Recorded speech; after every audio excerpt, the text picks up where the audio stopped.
Buon pomeriggio da parte di Franco Segreto. Siamo arrivati con Replay al 10 febbraio 2020. Oggi non c'è con noi Stella Battaglia per impegni professionali ma anche per problemi di famiglia. La salutiamo cordialmente e affettuosamente, sarà con noi lunedì prossimo.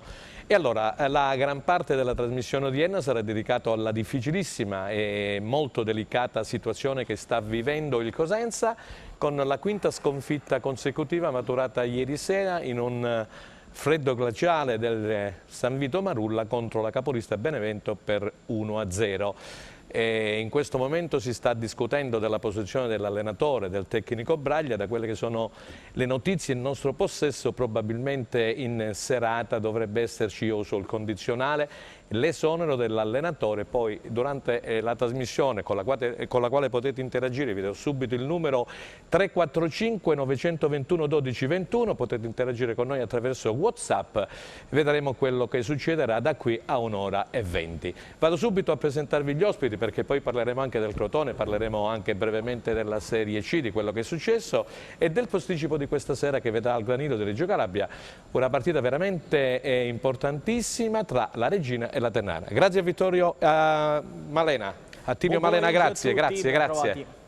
Grazie, dicevo, ad Attilio Malena, grazie al nostro amico del Giornale di Sicilia Massimo Mitidieri, grazie per aver accettato l'invito, grazie ad Aldo Cennome, il nostro compagno di viaggio e d'avventura. Sei tornato nuovamente, chissà quante cose che c'hai in serbo, o no? Salve, vediamo. E allora? Attilio, è una situazione molto delicata, so che tu sei praticamente sempre al telefono con i vari procuratori e sembra che la sorte di Braglia sia stata decisa o si sta decidendo, come dicevo, in queste ore.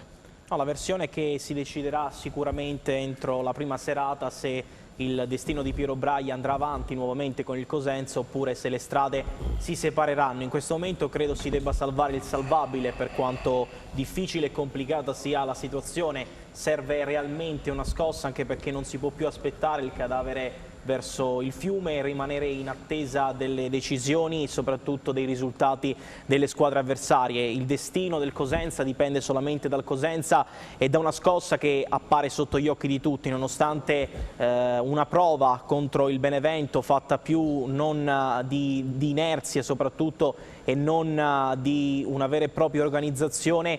Il destino di Piero Braglia appariva scontato già dopo la sconfitta di Pescara, appariva scontato già 2 settimane prima, anche se poi la società ha deciso di fatto di prolungare un'agonia. Il ciclo di Piero Braglia a Cosenza probabilmente si è già chiuso da un po' di tempo, nonostante questo, anche per l'importanza che ha avuto Piero Braglia nella storia recente del Cosenza, la società ha ritenuto opportuno dare ancora una chance al tecnico toscano, ma in questo momento credo che le strade si separeranno, come giustamente hai raccontato tu. I nomi che circolano per l'eventuale sostituzione sono sostanzialmente due: l'eventuale arrivo di Beppe Pillon, che da quanto ci risulta anche accetterebbe un contratto fino a fine anno senza effettivamente la presenza del suo intero staff, per cercare quantomeno di risolvere una situazione annosa e complicata. Più difficile al momento, da quanto ci risulta, la situazione legata all'eventuale promozione di Roberto Chiuzzi. Ciò che purtroppo... Però scusami se ti interrompo, potrebbe essere così però per la settimana attuale, quindi Roberto Chiuzzi in panchina fino al Livorno. Questi sono i rumors che arrivano, e poi il presente sappiamo come sono, i tempi di Guarascio li conosciamo. In serata dovrebbe esserci questo benedetto comunicato stampa e poi magari vedere come vanno le cose. Comunque i nomi li sappiamo, sia Gianluca Di Marzio da una parte che Pedulla. A proposito di social, poi apriremo una piccola parentesi, danno per scontato quasi l'esonero di Braglia. Grazie per il primo intervento di Attilio Malena. Sentiamo allora Massimo Mitidieri, le notizie in tuo possesso. Massimo, per gli amici che sono tantissimi, ripeto, potete interagire con noi via WhatsApp al 345 921 12 21. Grazie. Sì, no, è un po' la sovrapposizione di quello che è stato già detto da parte di Attilio, ovvero sia che c'è l'intenzione della non opposizione da parte di Guarascio ad un'ipotesi di esonero nei confronti di Braglia, e ci sono questi due nomi che circolano anche sui social, e quindi ci sono delle testate assolutamente attendibili, quali possono essere Pedulla, quale può essere anche Gianluca Di Marzio, che chi da una parte Pillon, chi dall'altra Bisoli comunque danno praticamente per scontato questo avvicendamento. Tutto questo mi dispiace onestamente, perché, Sicuramente. perché già un esonero di per sé può essere considerato una sorta di sconfitta di tutto il sistema societario, ma in modo particolare di Piero Braglia, che è stato supportato egregiamente da tutta la tifoseria, sempre stato un allenatore che parlo tecnicamente, assolutamente era ben voluto da tutta la tifoseria del Cosenza. Poi qualcosa si è rotto forse al culmine di un percorso che probabilmente parte da luglio, anzi sicuramente parte da luglio, dove già si manifestavano determinate criticità e che lui ha cercato da allenatore navigato, ma anche da aziendalista, diciamo, dire qualcosina, ma comunque sempre accondiscendere a quelle che erano i dettami societari.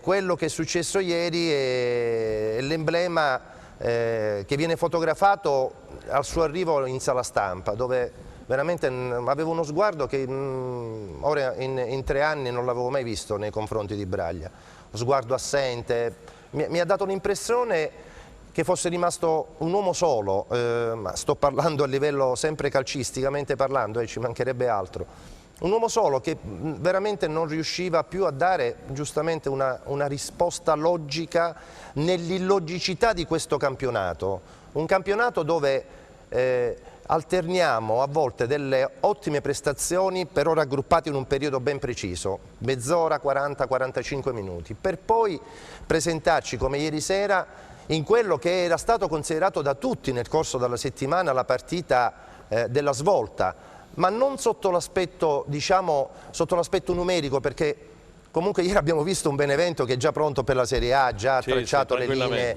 per la Serie A, una squadra che quando voleva accelerare accelerava, ha fatto quello che ha voluto.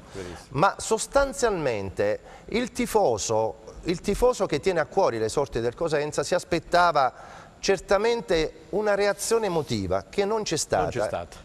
E purtroppo dobbiamo semplicemente ora annotare la 5ª sconfitta consecutiva del Cosenza. L'11ª in totale del campionato, con Cosenza al terzultimo posto in classifica, in attesa di questa sera e del posticipo tra Salernitana e Trapani. Si giocherà all'Arecchi di Salerno alle ore 21.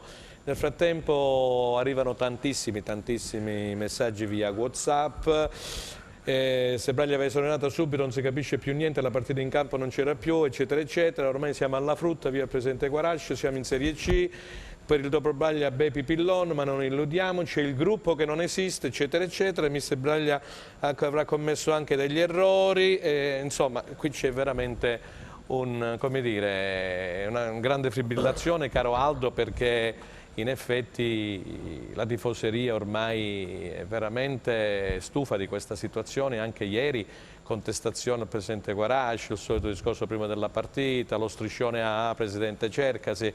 È chiaro che insomma non è una bella situazione, non è una situazione semplice e uscirne non sarà facile. A te la parola, Aldo, grazie. Ma io l'ho scritto qualche tempo fa sul mio post su Facebook.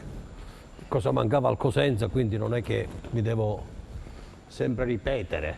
Io ho sempre detto che al Cosenza mancava un presidente, perché purtroppo devo dire che da giugno in poi il Cosenza non ha un presidente, e poi non ha, secondo me, io devo dire anche un'altra cosa, io sono un bragliano nato, convinto, perché ritengo Braglia che dal punto di vista professionale, dal punto di vista tecnico nulla ci si può dire, però se devo dare una responsabilità a Braglia, e gliela do quando dal mese di giugno in poi Braglia non ha capito che probabilmente il Cosenza era una squadra ridotta, messa male, sia come dal punto di vista della pochezza dell'organico, sia dal punto di vista di alcuni giocatori che purtroppo hanno dimostrato sul campo di non essere all'altezza per poter giocare in Serie B. Questo io glielo addebito e me ne assumo la responsabilità. Oggi molti, scusami, ci scrivono, gli addebitano anche il discorso di aver accettato da San Giovanni Fiore una rosa. Quello che l'ho detto prima. Che aveva dato le assicurazioni, che poi in effetti sono arrivati i giocatori in vari step. Faccio da 35 anni questo mestiere, vengo in questa televisione assieme a te da tanti anni, e quindi abbiamo sempre avuto la capacità di difendere questo nostro patrimonio, questo Cosenza, perché ci batte il cuore per il Cosenza. Io sono un tifosissimo, ieri sera ho sofferto tantissimo, però purtroppo ho visto che c'è veramente uno sfilacciamento totale della squadra. E questo mi dispiace dirlo, ma se oggi dovesse essere cambiato Braglia, secondo me è già troppo tardi, perché bisognava fare questo passaggio 4-5 domeniche fa. Quello che mi meraviglia è che Braglia non ha pensato lui di andarsene, perché quando un allenatore si convince ed ha la convinzione certa che la società non lo supporta, che ogni domenica è in discussione, che i giocatori in campo gli hanno creato dei problemi, che lo spogliatoio è sfilacciato, prende le decisioni e se ne va, non pensa di restare in una società, specialmente lui che ha un curriculum di una certa valenza, perché queste gli costerà molto a Braglia, perché poi vedremo cosa diranno perché Braglia è andato via, perché adesso poi ci sarà il seguito e noi lo seguiremo, Franco, perché non è possibile che qualcuno poi pensa di scaricare tutto sulla stampa. Scusami se mi fai fare un passaggio, scusa, no, fammi finire. Prego. Io ho visto sui social, mi sono un'ora e mezzo. Veramente l'abbiamo mandata in diretta noi, la conferenza stampa dell'Europa. Il Presidente si è assunto una grossa responsabilità. Io ho il coraggio, qui ha accusato la stampa di qualcosa che è veramente vergognoso. Forse perché voleva deviare qualcosa, ma devo dire, ti devo ringraziare perché io lo devo fare, ma non perché ti sono amico, Franco, perché sei stato l'unico in quel momento a difendere assieme la categoria, assieme a Scarpelli, perché non si può offendere un'intera classe di giornalisti preparata per bene, che ha sempre fatto l'interesse della società. Io che purtroppo, non so perché sia stata una scelta anche sciagurata, di non invitare le persone, uno come me o come tanti come me, che da 35 anni non può partecipare alla conferenza stampa, una cosa vergognosa. Chi fa questo, Franco, scusami, ho finito, chi fa queste cose probabilmente non conosce il suo mestiere e pensa di eliminare le persone che non fanno parte di una certa cerchia. Io dico le cose in questa trasmissione che penso e lo dico sempre, senza ombra di dubbio. Grazie Aldo, però io volevo aggiungere una cosa prima di dare la parola a Massimo Mitidieri, perché quell'intervento ho dovuto farlo non per me, perché la gente conosce chi è Franco Segreto a livello nazionale, l'ho fatto per i miei colleghi, punto. Massimo Mitidieri. No, io non volevo prendere questo argomento perché penso ma infatti superiamo. L'ha aperto Aldo, lo possiamo superare. Assolutamente, io voglio solamente dire una cosa, poi a noi onestamente c'è stato un passaggio che sinceramente mi ha toccato da parte del Presidente quando ha associato la categoria dei giornalisti ai social. I social è un mondo particolare, i giornalisti hanno un'altra strada, hanno un altro modo di agire. Mi dispiace semplicemente che purtroppo per problemi tecnici l'audio non si sentiva di coloro che facevano le domande. Io voglio semplicemente dire ai tifosi che comunque le domande le abbiamo fatte, non si sentivano, però riteniamo di aver compiuto il nostro dovere, intanto a livello professionale, ma anche da parte di quei tifosi che nell'immediato avevano cominciato a esternare un malessere anche nei confronti della nostra categoria. Questo mi è dispiaciuto tantissimo perché noi siamo prima tifosi che professionisti, ma quando entriamo in alcune stanze, e la sala stampa è una di queste, noi diventiamo professionisti. Benissimo. E di conseguenza dobbiamo adempiere a quelli che sono i nostri doveri. Se Braglia è una colpa, dicono qui subito, faccio un assunto in 30 secondi, è quella di aver accettato di continuare a allenare il Cosenza, malgrado la pessima programmazione di inizio campionato. Concordo con il signor Cenno, ma manca un presidente, quante partite perse per Braglia, direi grandi limiti per la categoria e così via. 345 921 12 21 potete interagire con noi. Allora, Attilio, la situazione è incandescente, l'hai sentita perché arrivano WhatsApp da far tremare i polsi. La situazione è veramente, come dicevo, una polveriera in questo momento la tifoseria del Cosenza, perché 20 punti, non va, da 5 partite a questa parte non è aggiunto una perla, una alla classifica, sei lì a 20 punti, non sappiamo stasera quello che succederà alla Recchi tra Salernitana e Trapani. Sabato prossimo ci sarà questa trasferta di Livorno, quindi urge un'inversione di rotta immediatamente, perché io mi sono espresso già 3-4 settimane fa, qui c'è la registrazione, ho detto se il Presidente non dovesse fare nemmeno l'ordinaria amministrazione, rispondendo all'amico e collega Giuseppe Milicchi, io dico che il Cosenza è già retrocesso. A te la parola. Non potrebbe essere altrimenti, perché poi quando un tifoso è appassionato non c'è bisogno di rimarcarlo, fa chilometri, spende delle risorse che potrebbe andare ad ottimizzare in altro modo, vede disperdere un patrimonio. È chiaro che si cerca in ogni modo di supportare, di criticare in maniera costruttiva chi poi alla fine prende le decisioni. Una decisione va presa per il bene di tutti, anche perché, come dicevamo qualche secondo fa nell'intervento precedente, va salvato il salvabile. Oggi la classifica dice che il Cosenza ha 20 punti, dice che dopo la sconfitta interna contro il Benevento il Cosenza ha totalizzato purtroppo la quinta sconfitta consecutiva e la squadra appare bisognosa di una scossa più che mai, di una scossa all'interno dello spogliatoio, di una scossa in campo, di un uomo in grado di cercare di risollevare le sorti, anche di dare un'anima a questa squadra, perché questa squadra dal mio punto di vista un'anima probabilmente non ce l'ha. Non tutte le responsabilità sono di Piero Braiani, abbiamo parlato molte volte, ogni singolo dirigente, ogni singolo componente della società, alle sue dirigenti, dalla direzione sportiva, fino perché no anche al presidente, però in questo momento credo che ci sia poco da dover discutere di quelli che purtroppo sono state le criticità emerse e sono sotto gli occhi di tutti, e quando poi verranno tirate le somme giustamente si ritornerà a parlare di ciò che è stato detto in estate, di ciò che è stato detto a gennaio. Oggi c'è dal mio punto di vista, e sarò ripetitivo, da dare una scossa per cercare di portare in porto una nave che ahimè fa fatica. Anche contro il Benevento si è vista una squadra che ha cercato di ottenere la propria prestazione commettendo diversi errori in fase di impostazione, commettendo degli errori di ingenuità, una squadra impaurita, probabilmente conscia delle difficoltà che sta attraversando, e dall'altra parte una squadra che è sull'ottovolante e che fa ordinaria amministrazione anche godendosi dei talenti straordinari. Una squadra con paura, deve arrivare finalmente secondo me una svolta. Ecco cosa serve, quantomeno provarci, perché non provarci non servirebbe e avere dei rammarici è inutile. Oggi cercare di dare una scossa e di salvare il salvabile appare secondo me anche abbastanza impellente subito. Massimo, stanno arrivando tantissimi, ma proprio tantissimi, chi pro Braglia, chi contro Braglia, chi per il presidente eccetera, che si è rotto il giocattolo, insomma ripetiamo sempre le stesse cose. Da dove nasce questa, diciamo, questo malessere del tifoso cosentino? Perché ogni volta si va allo stadio con la speranza di portare a casa una vittoria che manca ormai dalla gara con l'Empoli, se non ricordo male era fine dicembre, 26 dicembre, il giorno di Santo Stefano. Da dove nasce questo nell'immediata... Come la leggi? Come la leggi? La leggo che il tifoso è diventato molto intelligente. Ha paura che della retrocessione? No, è intelligente perché riesce a fare veramente con grande equilibrio delle ottime disamine.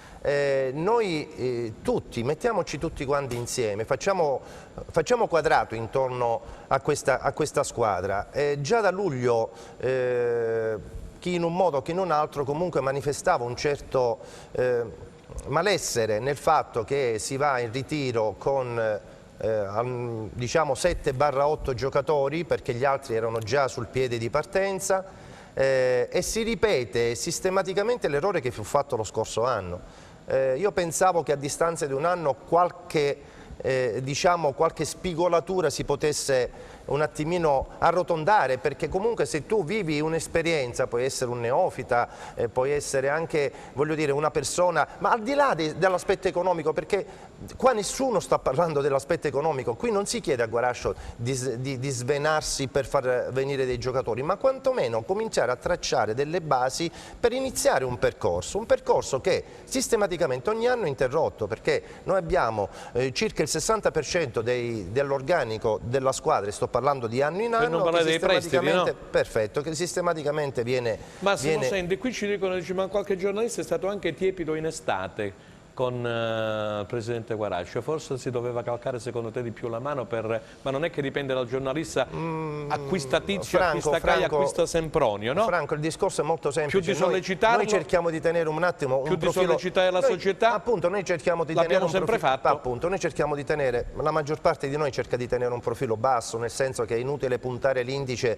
verso la società, poi vorresti apparire un attimino il primo antagonista della squadra. Lì è un percorso, quando inizia una stagione è tutto un percorso, è un insieme che parte e inizia un percorso, la stampa, la tifoseria, la dirigenza, voglio dire, cominciamo un percorso. Direzione di gara mi chiedono qui. non ha assolutamente... Hanno influito i direttori di gara agli arbitri? Assolutamente no, ma anzi vogliamo vedere il lato positivo. Noi dopo 8 minuti del secondo tempo eravamo in superiorità numerica, voglio dire. Cioè sì, è fiscale, ma è stato fiscale bipartisan, nel senso no, che... parlavano in generale, finora, fin qua. Le direzioni degli arbitri, effettivamente il Cosenza è stato penalizzato, qualche punto in più avrebbe dovuto avere. Allora io ti posso anche dire, noi abbiamo regalato 2 mesi e mezzo di campionato, da settembre a metà novembre. Questo sì, abbiamo fatto il famoso precampionato nel campionato, possiamo dire tutto e il contrario di tutto, ma in questo momento qui non è che dobbiamo trovare chi ha ragione e chi ha torto, tutti hanno ragione, tutti hanno torto, è una situazione... A carte 48. Perfetto, allora qui bisogna cercare di trovare un attimo l'equilibrio, poi qui non mi interessa più... Sono d'accordo per l'equilibrio, Il discorso è, Franco, ipotizzare una retrocessione del Cosenza vuol dire che tutti quanti abbiamo perso. È inutile che poi uno dice avevo ragione o non avevo ragione. No, sono d'accordissimo. Allora, io voglio preservare questa categoria, a costo anche di mettermi a disposizione di chiunque nel caso in cui necessita la presenza o la partecipazione, ma cerchiamo di mantenere questa categoria. Non so se voleva aggiungere qualcosa Aldo, e poi Attilio Malena, forse dobbiamo andare poi in pubblicità. Un'altra cosa, adesso piange sul latte versato, non serve. Adesso bisogna agire come dicevano sia Attilio che Vittieri. Bisogna agire, non si può più aspettare, Franco, che vediamo questa settimana. Io ho tanta stima, Occhiuzzi per me è un ragazzo eccezionale, però se c'è questa situazione che noi stiamo qui evidenziando, ormai è una cosa di popolo, tutti. Allora voglio dire, vogliamo andare veramente a prendere qualcuno, perché ancora siamo in tempo di fare i play-out. Mancano 45 punti. Allora caro Franco, tutto quello che diciamo, qui Franco, qualcuno dice che non è una questione economica, allora, guarda Franco, io te la brutalizzo la cosa, qui se non si è pigliata l'allenatore, perché qualcuno ha pensato ai bilanci, qui ci vuole adesso un allenatore che abbia la capacità di essere nello spogliatoio un allenatore forte, con una grande personalità, che dica a questi signori che il Cosenza e la Serie B è un patrimonio di tutti e che 15.000 tifosi che vanno allo stadio sono stati purtroppo fatti fuori, questa è la verità. Mi fate sentire per cortesia, io ringrazio Luca Chiti in regia, Mario Scarpelli alla Camera e Francesco Camposana da Messinonda insieme a Luca Chito. Allora, andiamo a vedere gli highlights di Cosenza Benevento 0-1 curata dalla nostra Anna Franchino. Abbiamo la pubblicità prima, subito dopo. Allora, andiamo subito in pubblicità e poi al rientro vedremo prima gli highlights del Cosenza e poi cercheremo di metterci in contatto con Corriere dello Sport per vedere le ultime da Roma e sentirle. Pubblicità, grazie.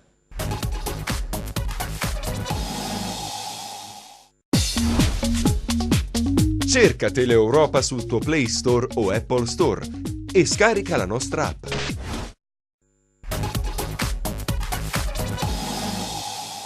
Allora, seconda parte di replay, lunedì 10 febbraio 2020. Allora, io ricordo agli amici che ci seguono da casa, potete interagire con il nostro attraverso via WhatsApp al 345 921 1221, questo è il numero, però gentilmente devono essere corti i messaggi perché altrimenti ci sono un po' di problemi tecnici per riportarli e poi mandarli in onda, quindi preghiamo tutti di mandare messaggi brevi. Allora, io dicevo di andare a vedere gli highlights perché molta gente ci hanno chiesto che non hanno visto la partita su DAZN eccetera, magari l'avranno ascoltata per radio. Andiamo a vedere quello che è successo e non è successo da parte del Cosenza sul Benevento. Allora, Cosenza 0, Benevento 1, gli highlights a cura di Anna Franchino, grazie. La capolista ha fatto il compitino, niente di straordinario, atteggiamento normale, come si dice, ma tanto è bastato per avere la meglio sul derelitto Cosenza, squadra senza idee, senza gioco, disorganizzata e svogliata. Neanche in superiorità numerica i silani sono riusciti a recuperare l'Eurogol del fratello meno famoso degli Insigne, un film già visto, capitato più volte in questa sciagurata stagione del Cosenza, nata male e che rischia di finire peggio. Le responsabilità ci sono, certo che ci sono, ma a questo punto non serve a nulla recriminare. Se si potesse cambiare il corso delle cose con i sé, beh. Ma torniamo all'oggi. Cosa si può aggiungere al già visto di ieri sera? Nulla. I tifosi protestano, giustamente. Il tecnico in sala stampa non trova di meglio da dire che ha visto una squadra svogliata e che non si aspettava il passo indietro. frasi fatte e di circostanza che non tolgono e non aggiungono nulla alla pesante situazione che sta vivendo la Cosenza del calcio. Il campionato di Serie B va affrontato con altro piglio e soprattutto con calciatori meritevoli di esibirsi nel palcoscenico che la categoria offre. A questo punto dobbiamo farvi vedere ciò che è accaduto, davvero poco, ma alcune azioni degne di nota meritano di essere riproposte. La rete di Insigne, gesto atletico pregevole che fa da contraltare alla ciabattata di Pierini in occasione della punizione decretata dall'arbitro in area del Benevento, che purtroppo non possiamo riproporvi perché, come accade spesso, non è evidentemente ritenuta interessante da chi realizza le sintesi per Infront. Ecco, la differenza fra la capolista e la terzultima in classifica è tutta qui. Adesso si ricomincia e teoricamente si potrebbe ancora agganciare il treno della salvezza, ma a patto che la prestazione della squadra non sia quella vista ieri sera al Marulla, altrimenti, come si diceva un tempo a Cosenza, non ti salva nemmeno Brancadoro, compianto medico dell'Annunziata di Cosenza degli anni 60. Abbiamo fatto fatica, era evidente. Al di là del fatto che un paio di occasioni si potevano sfruttare molto meglio, però anche loro avevano avuto 2 o 3 occasioni al di là del fuorigioco, perché poi è una squadra che, per carità di Dio, se ha 30 punti più di noi, 31 più di noi, che ora anche di più, vuol dire che sicuramente è una squadra forte. Però giocare così onestamente non me l'aspettavo, onestamente non avevo questo sentore.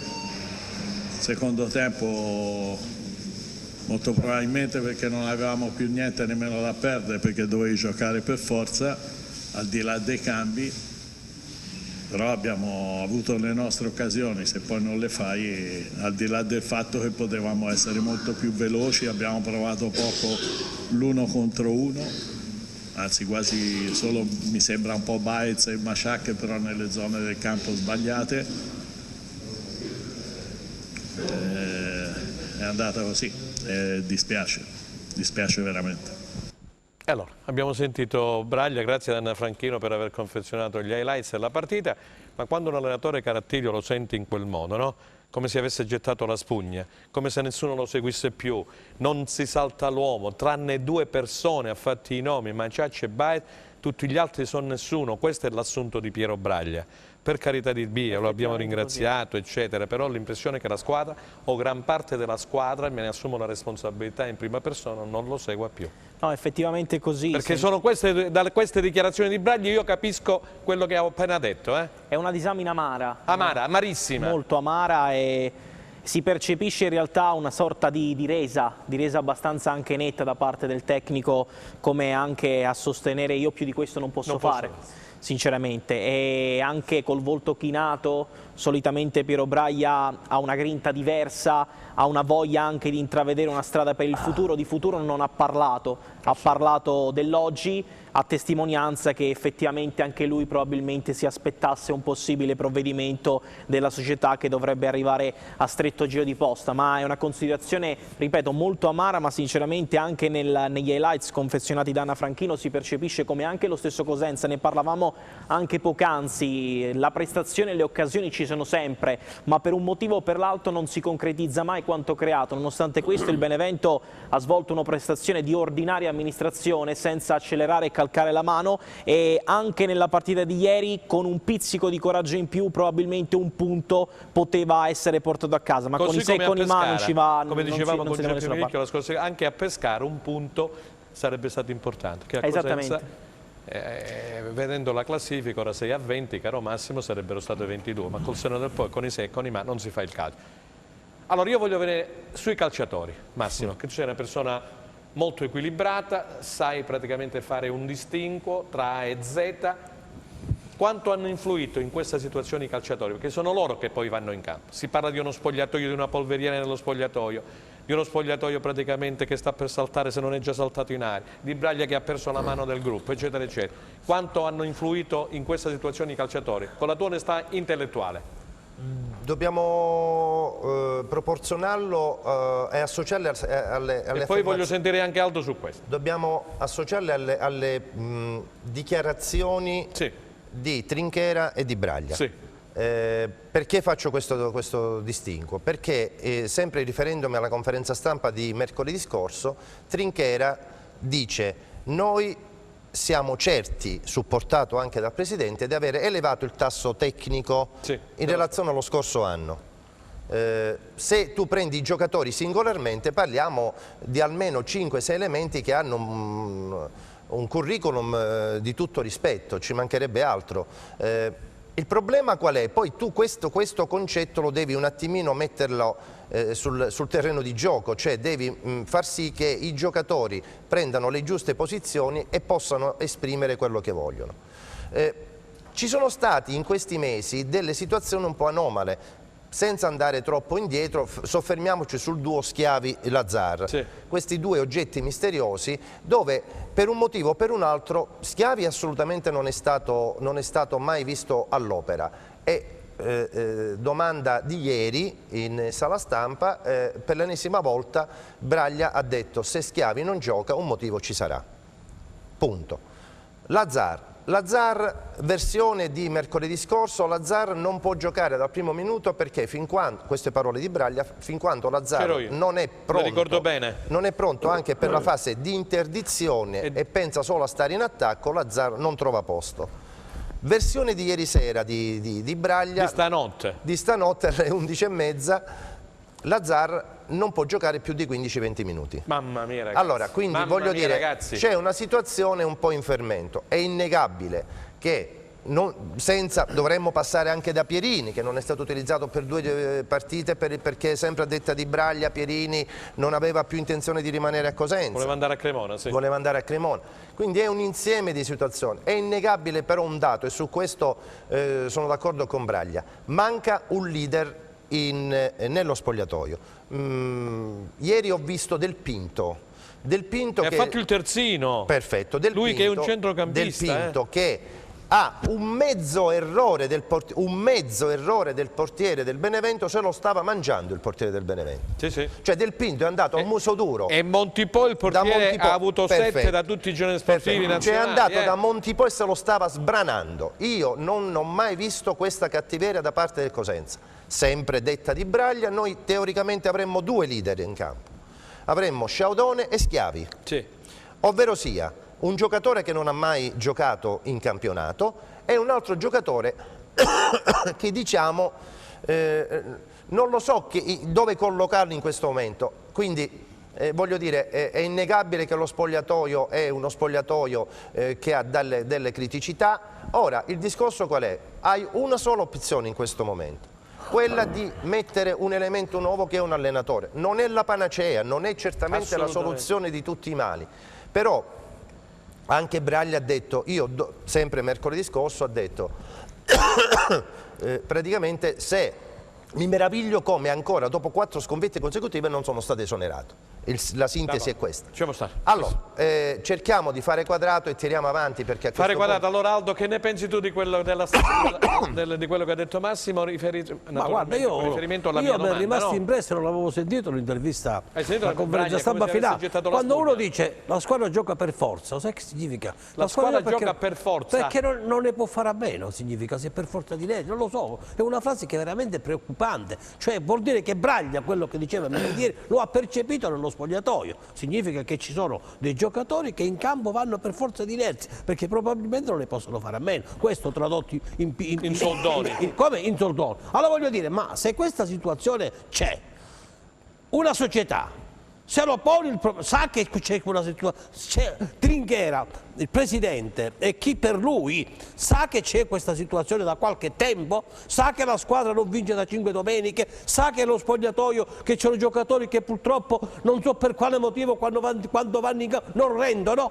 Se c'è questa consapevolezza, allora bisognava capire già da tempo che il Cosenza aveva bisogno di una svolta, di una scossa. Questa scossa non c'è stata, arriva oggi, siamo in tempo. Non lo so Franco, se per essere in tempo ci vuole un allenatore che abbia le palle, che vada nello spogliatoio, scusate la frase, e faccia veramente l'allenatore con una personalità forte per dire noi siamo il Cosenza, non possiamo retrocedere, un patrimonio lo possiamo perdere, altrimenti ognuno va a casa e se ne assume le responsabilità. Questo bisogna fare, Franco. Ma poi gli errori sono sempre gli Vai stessi. Attilio, vai Attilio. Gli errori sono sempre gli stessi, è quello che spaventa. In una stagione non sono stati diversificati gli errori ed il Cosenza è una squadra che ciclicamente commette Ma una sempre squadra gli che non stessi riesce a mantenere il vantaggio, dobbiamo ricordarli tutti. Ad Ascoli, a Trapani vince 2-0 e fai 2-2. Ad Ascoli vince e fai 3-2 finale, a Pescara, a Salerno, va in vantaggio con Asensio e finisce 2-1, a Pescara la Staita e Compatà la stessa cosa. È una squadra che non riesce, Ma che ha dei limiti, è inutile che siamo qui a... Secondo me neanche fisicamente sta bene, perché oltre al calo di attenzione poi nemmeno le gambe aiutano. Ma poi ci sono tutti questi infortunati pure, perché il Riviera adesso sta curando in Francia. Mi scrivono in tanti e mi dicono come mai non me ne vogliano gli amici medici, dottor Costabile, dottor Bonofiglio, però Carretta si è andato a curare fuori, Lazzar si è andato a curare fuori col suo personal trainer, adesso Riviera in Francia. Mi pare che poi tutto sommato, insomma... Perché tu società glielo consenti? Glielo consenti, bravo. Comunque, dovremmo avere la telefonata col collega Tullio Calzone del Corriere dello Sport. Vediamo se è in linea. Pronto Tullio? Eccomi. Grazie per essere intervenuto come al solito Tullio, ma qui c'è una situazione incandescente perché si parla di un'esonero di Braglia da un momento all'altro. Stiamo aspettando il comunicato, sembra che la società sia appunto in questa direzione. In serata dovremmo saperne di più, si parla di Roberto Chiuzzi, il vice fino a Livorno, si parla di Beppi Pillon, anche di Bistoli, si fanno un po' di allenatori anche di Mutti, vedremo quello che succederà, stiamo seguendo minuto per minuto questa situazione che ripeto a Cosenza è una polveriera da parte della tifoseria. A te la parola. Ma guarda, io sono molto dispiaciuto per Braglia, credo che sia un errore che si aggiunge ad altri errori quello dell'esonero, perché la squadra nel secondo tempo soprattutto contro la formazione più forte del campionato mi sembra che avesse meritato quantomeno il pareggio, quindi vuol dire che il tecnico ancora è in grado di essere seguito dal però ci sono 5 sconfitte consecutive. Braglia in conferenza si era lamentato anche del fatto che dopo 4 sconfitte consecutive, dopo appunto Pescara sono ancora qui, è arrivata la quinta, sembra che abbia perso un po' lo spogliatoio, ci sono delle dichiarazioni. Guarda Franco, guarda, ti voglio dire una cosa, perché poi le valutazioni non vanno date soltanto sui numeri secondo me, ma vanno date su tutto un insieme di elementi che poi fanno la differenza. Sì. Il Benevento che ieri sera ha sofferto nel secondo tempo contro il Cosenza, quando è andato in Serie A con Baroni allenatore,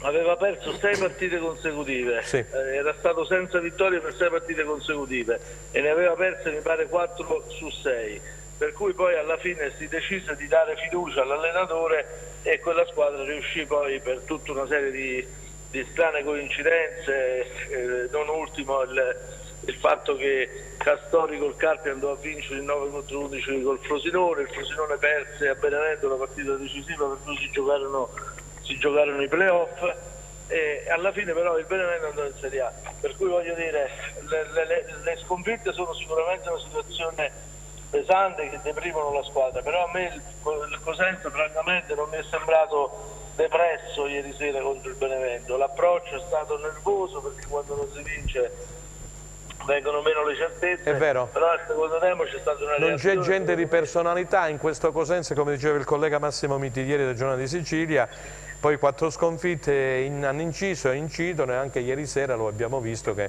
c'era qualcuno con le gambe molli, qualche altro che insomma doveva essere forse sostituito. Ma sicuramente, ma questa è una squadra poi c'erano anche squalifiche e infortuni. Lo scorso anno ha perso i giocatori, però non è una squadra, voglio dire, da buttare, è una squadra che può ancora giocarsela secondo me per la salvezza. È chiaro che se uno aveva immaginato altre prospettive, la B non dà certezze in nessun modo. Non dimentichiamo che il Crotone lo scorso anno, che era partito per vincere il campionato, dovette poi cacciare via 8 dopo 6 o 7 sconfitte consecutive. Senti Tullio, ci sono i colleghi che vogliono intervenire, che abbiamo poco tempo. Vai Attilio Malena, direttore di Calcio Mercato Report. Vai. No, prima parlava Tullio del Crotone, allargando il cerchio tra Frosinone, Crotone e eventualmente lo Spezia che vincendo il recupero può agguantare il secondo posto in classifica. Chi di queste tre al momento ti sembra più pronta per essere la vera antagonista al Benevento, se mai di antagonista si possa parlare? Antagonista secondo me non se ne può parlare perché con 17 punti di vantaggio ormai il campionato per il primo posto è andato, però il secondo e il terzo posto secondo me sarà tra queste 3-4 squadre che tu hai citato, mi sembra quella più strutturata il Frosinone, quella emergente è lo Spezia, ma c'ha anche un organico molto più giovane, e poi per il gioco, per qualità di gioco certamente il Crotone, però il Frosinone è una squadra diciamo molto esperta, molto rodata. Adesso bisogna vedere se Altemagni porterà in termini di gol qualcosa e migliorare anche lì, però il Frosinone sono 11 partite che non prende gol, per cui voglio dire c'ha una solidarietà anche organizzativa molto, molto diciamo concreta, quindi io penso che il Frosinone possa arrivare alla fine. Che diventi poi un antagonista del Benevento, mi sembra, che lo dicono i numeri, mi sembra molto molto improbabile. Sentiamo Massimo Mitidieri del Giornale di Sicilia per Tullio Calzone. Guardando invece la parte destra della classifica, da che situazione numerica possiamo coinvolgere le squadre? Da 31 a scendere, da 30, da 29?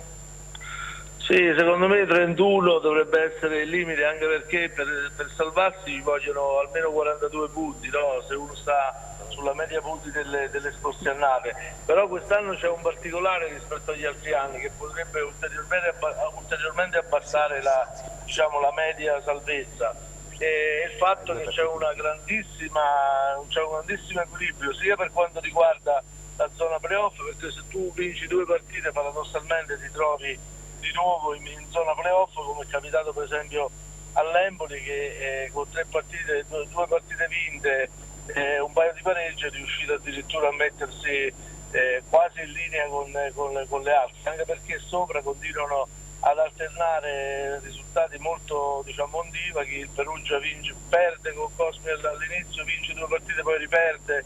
Il Pordenone dopo la sosta sembra aver perso completamente quella brillantezza che ne aveva fatto una delle protagoniste della prima parte di stagione, quindi è tutto in divenire, per cui io andrei calmo anche con i pronostici, perché poi potremmo essere smentiti facilmente.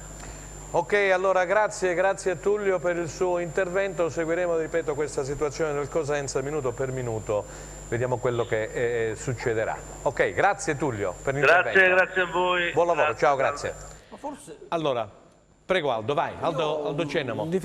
Lui parlava di 42 perché si è passata al massimo la media, perché il 27 si prende scusami Aldo, al 27 rimangono 15 partite, 27-37 più 5 si arriva lì, 42-43 al momento, con le sconfitte di Cosenza, Cremonese e Venezia. Dipende a questo punto dove tu vuoi fare la corsa? Sì. Su base 23 o 27? 27 perché è normale. E allora 27 io penso che ci vogliono 44-45 punti. Franco. Vedremo poi quello che succederà. Se vuoi uscire fuori, perché comunque sei coinvolto. Deve recuperare una partita con lo Spezia. Sì, ma lo Spezia sicuramente se la gioca perché ma si può parlare di un eventuale play-out Massimo o di uscire fuori completamente dalla zona, che è difficilissimo oggi come. Volevo dire solo una cosa, volevo dire che la titubanza dell'amico giornalista del Corriere dello Sport, Calzone, di Tullio, per quanto riguarda il mister Braglia, forse, se non ho capito male, può dipendere dal fatto che l'allenatore nuovo che dovrà arrivare e arriverà dovrà essere un allenatore che poi deve adeguarsi all'organico che trova, caro Franco. E non è facile, non so se Pillon, Bisoli o Mutti o altro poi abbia, perché qua c'erano anche queste situazioni da andare a verificare. O Chiuzzi stesso, Chiuzzi li conosce. Non lo so, Chiuzzi stesso, quindi siccome questo organico è un organico particolare, chiunque venga qui, va scelto in funzione anche dell'organico che hai e del modulo che l'allenatore che viene adotto o adottato. E questo volevo dire, forse questa è la preoccupazione. La preoccupazione esattamente di il fatto che onestamente Scusa, volevo ricordare un po' i nostri amici che ci seguono da casa, il numero sul quale interagire, che comunque è sovrimpressioni, io ve lo ripeto, 345 921 1221. Vai Massimo Mitidieri. Allora Tullio è la conferma che comunque nei confronti di Braglia c'è grande stima, è chiaro, nel senso che comunque a livello nazionale, anche se io ho notato una forte similitudine tra la gestione Braglia-Cosenza e la gestione Braglia-Juve Stabia. Sì. Ma sono arrivati un po' di messaggi anche da Castellammare, sai? Braglia, che dicono che si sta Braglia riuscì in modo forse tra virgolette inaspettato a far raggiungere la Serie B alla Juve Stabia. Primo anno fu un anno diciamo di transizione, il secondo anno Braglia purtroppo venne esonerato. Il Braglia di quest'anno è diverso dal Braglia dello scorso anno per un motivo semplice. Questo forse Tullio giustamente non può seguire solamente il Cosenza, ma noi che lo seguiamo. L'anno scorso noi prima, e sto parlando della prima parte del campionato, prima della partita di Crotone, se noi andavamo a vedere i numeri erano disarmanti, ma avevi una percezione che comunque era una squadra... Da un momento all'altro poteva cambiare. Da un momento all'altro poteva così fare il salto di categoria. Quest'anno non ce l'hai. Massimo, però hai dimenticato un dato. Hai dimenticato che noi a gennaio abbiamo fatto un mercato, abbiamo preso giocatori che poi hanno fatto la differenza. Perché Vittante, Sciaudone, Embalo. Però al netto di... oggi abbiamo preso chi abbiamo preso a gennaio, con tutto il rispetto. Sì, ma al netto di quelli che tu hai preso a gennaio avevi la percezione che era una squadra che con 1/2 innesti comunque potevi decollare. È vero. Ora tu non ce l'hai questa sensazione. Al netto di alcuni step dopo 11 sconfitte non ce l'hai più. Cioè, hai capito il discorso qual è? Cioè, tu puoi estrapolare semplicemente degli scampoli di partita, ma una partita per la sua interezza o magari una continuità di partite. Allora io vi dico una cosa che mi stanno scrivendo: questa notte anche a Ferrara la Spalla ha cambiato allenatore, eppure c'era Semplici che li ha portati dalla C alla A, un buon allenatore, lo hanno fatto fuori chiamando Di Biagio, perché si vogliono giocare le ultime chance per la salvezza. Sì, ma anche lì sarebbe discutibile la scelta di Di Biagio che non conosce le dinamiche dei club, ma a parte ogni scherzo. Però mi rilascio al discorso prima che faceva Massimo, che abbiamo fatto molte volte noi riguardo alla mancanza dei leader. Anche per mancanza di leader e per paura di osare, di sbagliare, in questo momento chi può tentare la giocata? Chi può tentare di segnare su un calcio di punizione? Chi può tentare il tiro da 30 metri? C'è paura, c'è frenesia di sbagliare, si commettono tanti errori in fase di impostazione. Se ci fosse stato un leader all'interno dello spogliatoio, in campo, nei reparti nevralgici, che poteva essere un difensore di peso, che poteva essere un mediano, ecco, probabilmente qualche errore che è costato anche tanti punti in classifica non sarebbero stati commessi. Ma è chiaro che noi stiamo discutendo da tanti se, da tanti ma. Oggi la situazione è ciò che un calciatore che può fare la differenza come Lazar non ha la continuità per poter reggere 90 minuti, un calciatore che fa il bello e il cattivo tempo come Maciac, una volta è titolare, l'altra volta non viene chiamato in causa. Ieri poi ha giocato con una caviglia così, Sì, un calciatore come Pierini che potenzialmente può essere devastante, non è devastante, e ci chiediamo sostanzialmente dalla perché. realtà del gioco, però. Quindi ci sono molti problemi che in questo momento sono sotto gli occhi di tutti. Scusa, però devo dire una cosa. Sono d'accordo, però ieri Pierini su quella punizione a 2 in aria, ma si può mandare una punizione? Assolutamente, ma dico, assolutamente. Mancanza di concentrazione, c'è qualcosa che veramente o ci sfugge, oppure lo siamo noi cretini che non capiamo nulla qua. Qui c'è qualcosa. Massimo, che mi chiedono tutti questi prestiti che poi andranno via a fine anno, non si è programmato per tempo, non c'è stato il discorso degli investimenti né in estate né a gennaio, la colpa è di Trinchera, la colpa è del Presidente. Come la inquadri tu la situazione? La colpa è di Braglia, perché vanno divise, le colpe vanno divise, non c'è un solo, voglio dire, obiettivo, vanno divisi. E questi forse è stata anche la mancanza di noi, nel senso che noi da una vita che stiamo continuando a dire che manca la programmazione. Ma parli con un muro di gomma? Manca una programmazione. Te lo ricordi il film Il muro di gomma? Assolutamente sì, del disastro di Ustica. Benissimo.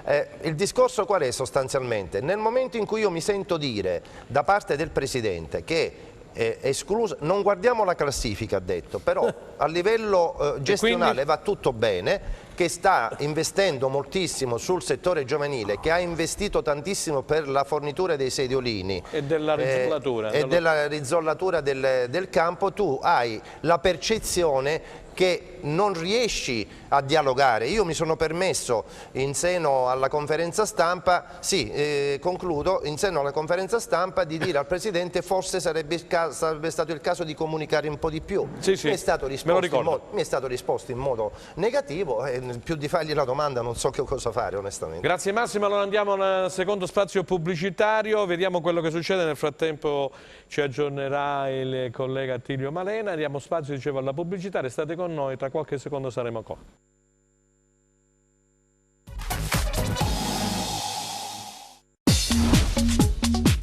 Cerca Teleeuropa sul tuo Play Store o Apple Store e scarica la nostra app.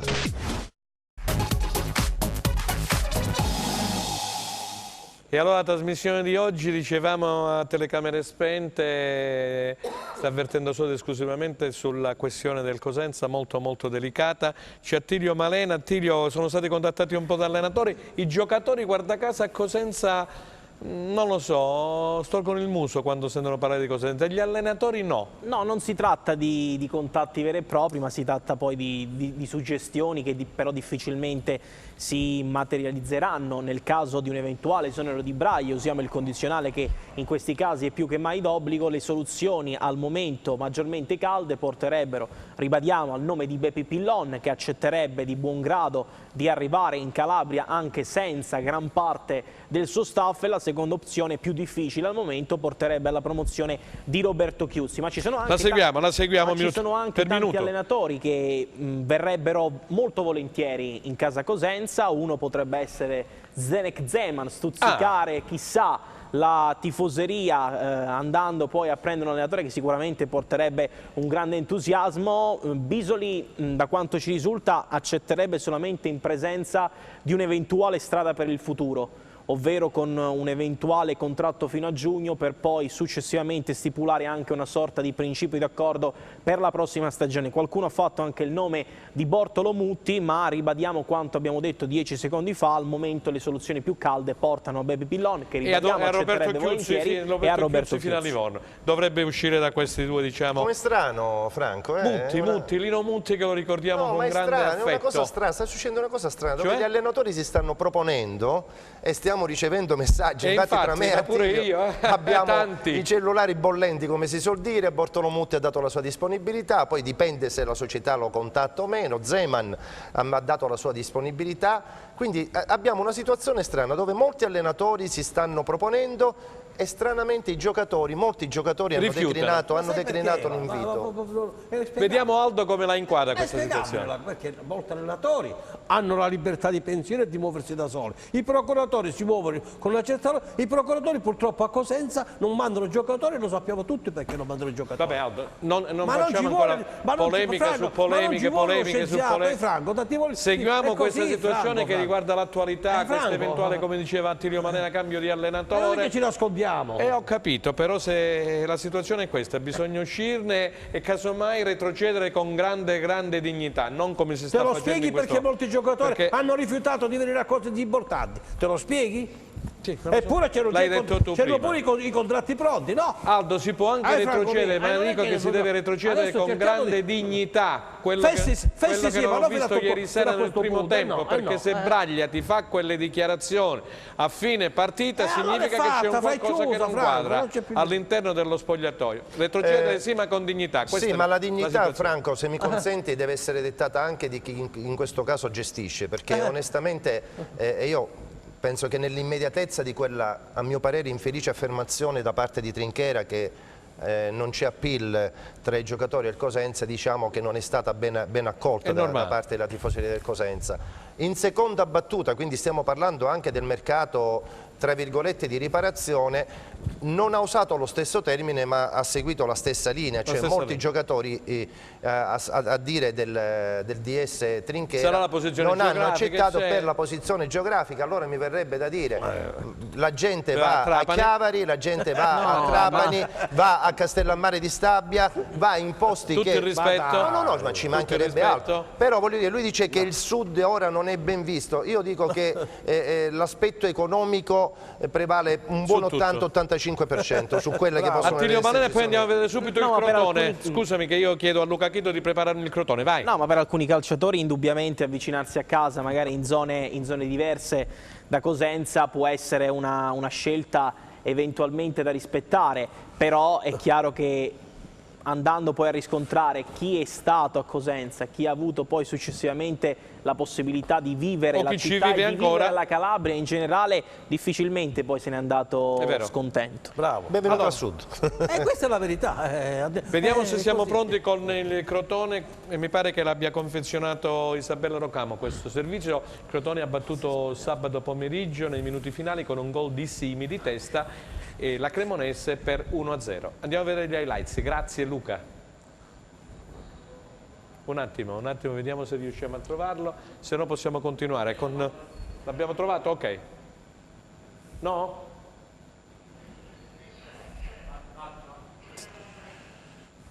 E allora aspettiamo un attimo, abbiamo qualche notizia di rilievo all'ultima ora? No, per il momento no. Per il momento no, quindi dobbiamo solamente monitorare. E allora io direi di andare avanti, Massimo. Andare avanti perché io penso che poi entro questa sera... Ci siamo? Allora andiamo col Crotone, grazie, l'abbiamo trovato. Torna a vincere il Crotone. Allo Scida la squadra pitagorica batte la Cremonese per 1-0. I padroni di casa si aggiudicano la gara grazie alla rete di Simi. All'87esimo traversone dalla destra di Mustacchio verso il secondo palo e il calciatore nigeriano colpisce di testa segnando così il gol che vale 3 punti importanti per la squadra di mister Stroppa. La squadra ha lavorato benissimo, bella, fresca. Peccato aver sbagliato negli ultimi metri tecnicamente l'ultimo passaggio qualche volta, e peccato perché le occasioni che ha avuto la Cremonese sono state da un errore banale di passaggio centrale, uno di Barberis, uno di Cuomo, che hanno dato la possibilità di ripartire a loro a difesa aperta. Poi per il resto benissimo tutti, atteggiamento, condizione, volontà, costanza nella partita. Non era facile perché comunque l'avremmo dovuta sbloccare prima e probabilmente può darsi si poteva aprire una partita migliore, però la squadra ha lavorato come sa fare e quindi sono contento che siamo tornati a fare le cose che sappiamo fare. Ok, allora abbiamo sentito Stroppa, 2 parole a volo sul Crotone, poi ritorniamo sui discorsi del Cosenza. Sì, per chi, una parentesi sul Cosenza, secondo me da tenere in considerazione anche diversi allenatori magari legati al territorio che in questo momento anche potrebbero dare il proprio contributo al Cosenza. Sul Crotone sinceramente è una squadra che in questo momento è in ripresa, poi può godere diversamente di un attaccante come Simi, sicuramente di una categoria superiore rispetto a tante altre soluzioni, ma sinceramente il Crotone secondo me ha ancora grandi margini di miglioramento rispetto ad una corsa al secondo posto che appare sempre più complicata. Il Frosinone è tornato, sembra avere la sua definitiva consacrazione. Non becca gol da un bel po' di domeniche. No, ma i numeri, e Alessandro Nesta ha trovato finalmente la quadra, una squadra molto compatta, molto concentrata, e dall'altra parte lo Spezia che è l'autentica mina vagante, la testimonianza di come una società crede nel proprio allenatore italiano, lo accontenta sul mercato e i risultati sono sotto gli occhi di tutti. Vincendo lo Spezia potrebbe giocarsi il sogno secondo posto. Massimo Mitidieri, Crotone, poi andiamo a parlare della Serie C. Crotone purtroppo è mancato un po' di continuità, si trova certamente una bella coppia d'attacco adesso formata da Simi e Armenteros. Io penso che se la giocherà fino alla fine, giustamente come diceva Attilio c'è la mina vagante Spezia, ma aggiungerei anche l'Entella, anche se queste due formazioni probabilmente nel rush finale rallenteranno un pochettino la loro forza. Del Frosinone... Ecco qua. Guarda, andiamo subito a leggere la classifica generale per gli amici che seguono da casa. Benevento 54, Crotone e Frosinone 37, Pordenone 36, Spezia e Entella 34, Salernitana che deve giocare questa sera in posticipo contro il Trapani 33, Cittadella 33, così come il Perugia, a 32 punti il Pescara, poi dalla zona destra Chievo, Verone e Ascoli a 31, Pisa, Empoli 30, Juve Stabia 29, Venezia 27, Cremonese 23, Cosenza 20, Trapani 19 con una partita in meno, Livorno 14.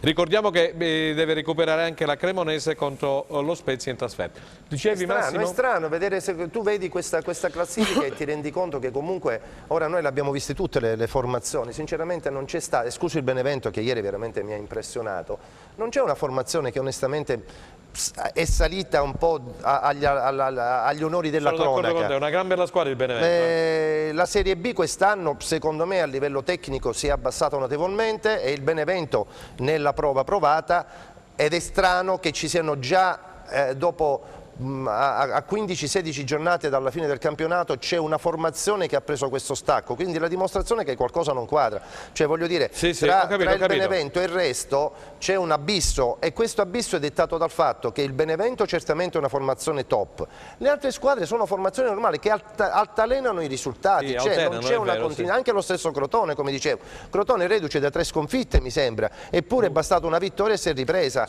è una situazione, voglio dire, è il problema problema è che la forbice adesso, ritornando al Cosenza, la forbice tra i 20 punti e i 27 si sentono in un modo abbastanza corposo. 29 addirittura se vuoi uscire completamente fuori, però io ricompasso per volta anche i 27 del Venezia, che combinazione è stata, diciamo, una giornata favorevole al Cosenza prima che giocasse il Cosenza, perché aveva perso la Cremonese a Crotone, aveva perso in casa addirittura il Venezia 1-0. Ma il paradosso qual è? Che tu sei a 29 e a 37 sei secondo. Sì. Cioè, capito che situazione? Allora, a questo punto, sulla carta, snaturiamoci dall'essere tifosi, però se tu togli Benevento, se tu togli Benevento e da Cremonese in poi, lì dentro Venezia 27, Crotone 37, in 10 punti, hai Considera scalato... che fino all'ottava vanno a fare i playoff, fino ai 33. E vorrei ricordare... Fino ai 33 vanno a fare i playoff. E ricordiamolo, ma per chi ancora non lo sa, ma penso che lo sanno già tutti, che le ultime 3 retrocedono direttamente, la quartultima e la quintultima effettuano il play-out a patto che non ci sia una differenza più di 4 punti. Questo è un altro passaggio importante. Allora, se mi date la camera, Massimo Mitiglieri, vuoi spiegarlo, che ce lo scrivono anche da casa, perché stanno interagendo in tantissimi in questa situazione molto delicata e difficile nella quale si è cacciato il Cosenza Calcio. Le ultime 3 della Serie B retrocedono direttamente, poi Massimo a te la parola, vai. Poi la quartultima e la quintultima disputeranno i play-out a patto che al termine del campionato com'è? Non ci siano più di 4 punti, dai. Quartultima e quintultima. Esatto. Non ci devono essere più di 4 punti. Non ci devono essere più di 4 punti, se no retrocedono le ultime 4. Esatto, altrimenti retrocede direttamente alla quartultima, questa è la verità dei fatti. Abbiamo qualche altra notizia su Occhiuzzi, su Pillon, su qualche altro allenatore, Attilio? No, gli allenatori poi ne abbiamo spara la bomba, Attilio, vai. Ci sarà una lunga fila di telefonate anche al presidente Guaraci. No, al momento però la decisione verrà presa entro prima serata. Questa è la versione che ci hanno raccontato e abbiamo verificato. Però ritornando per un attimo alla classifica. Datemi la classifica, oggi le squadre che secondo me sono maggiormente attrezzate per la famosa seconda posizione sono Crotone per termini di gioco e recuperando qualche pedina funzionale, come può essere Maxi Lopez, come può essere Benali a pieno regime, come può essere anche lo stesso Armenteros al 100%, il Frosinone, ma occhio anche all'Empoli, sfruttando l'equilibrio di questo campionato per l'allenatore che conosce pregi e difetti di questo campionato come Pasquale Marino, che ha avuto un impatto devastante sfruttando il grande materiale umano a disposizione. Per il resto tutto può essere possibile, come insegna la storia anche della Serie B, perché andiamo a vedere il prossimo turno adesso. Posso aggiungere?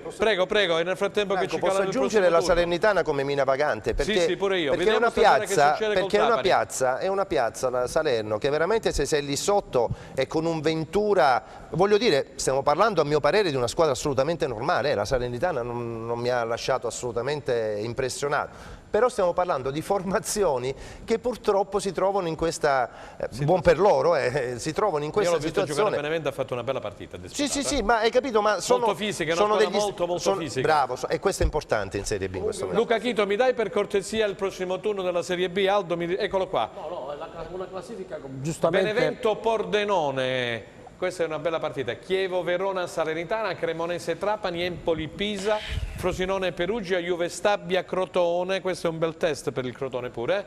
Livorno, Cosenza, Pescara, Cittadella, Spezia, Ascoli, Venezia, Virtus Entera. Da dove partiamo, Attilio? No, Chievo Salernitana è una bella partita tra due formazioni che possono giocarsi sicuramente ambizioni di alta classifica. Ma parliamo delle calabresi che ci interessano Frosinone di più. Perugia, Juve Stabia, Crotone può essere un test probante per il Crotone, anche perché la Juve Stabia dimostra di avere delle alternative e delle possibilità anche per far gol. È una squadra che ci crede fino all'ultimo. Io l'ho vista pure l'altra sera, è riuscita a pareggiare proprio all'ultimo minuto col portiere Provedella addirittura. Grande concentrazione per la Juve Stabia, è un Crotone che quando affronta formazioni come la Juve Stabia, che probabilmente difensivamente non sono al 100% a livello di attenzione, può dare il massimo sfruttando il grande potenziale offensivo a disposizione. Poi Livorno-Cosenza, vedremo chi andrà in panchina, chi sarà il tecnico dei Lupi Silani, ma è una sfida senza dubbio, è sostanzialmente sotto gli occhi di tutti anche questo, da non dover sbagliare assolutamente. Questo è l'ultimo test, o dentro o fuori voglio dire, perché col Benevento poteva anche starci. Non così come è stato il secondo tempo, però caro Massimo, questo Livorno-Cosenza mi pare che sia ormai. Io ho visto il Livorno l'altro ieri in ripresa, ora sarà l'effetto Breda probabilmente. A proposito di Vea, visto che giocatore, che temperamento che c'ha? Assolutamente sì. Un giocatore pagato 200.000 euro. È una gestione anche quella del Livorno su cui ci sarebbe da dire e ridire. Con Roberto Breda la squadra ha sempre una sua identità, concentrata, anche in grado di potersela giocare con tutti. Tramezzani di fatto non ha fatto altro che peggiorare una situazione già complicata di suo. Peraltro in un momento societario un po' delicato, perché Spinelli per mezzo del sindaco di Livorno aveva ceduto le quote ad un indiano, mi sembra, un imprenditore indiano, e ora la trattativa si è arenata perché sembra che ci siano delle criticità. Sta passando uno shot sotto, dice Aldo e Franco, non dimenticate che Braglia e tutti gli ospiti ha portato le quote in Serie B, ma questo lo sappiamo tutti, per carità di Dio.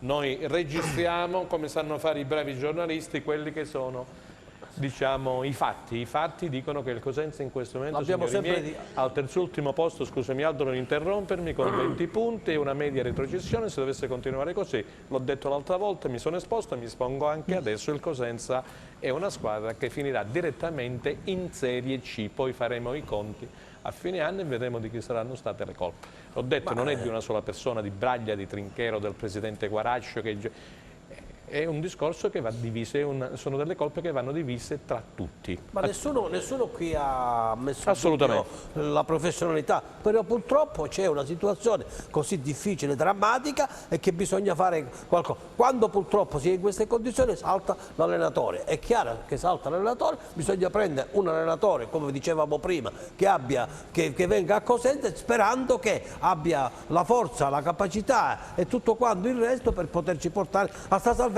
o almeno arrivare ai play-out, perché questo poi sarebbe l'auspicio anche.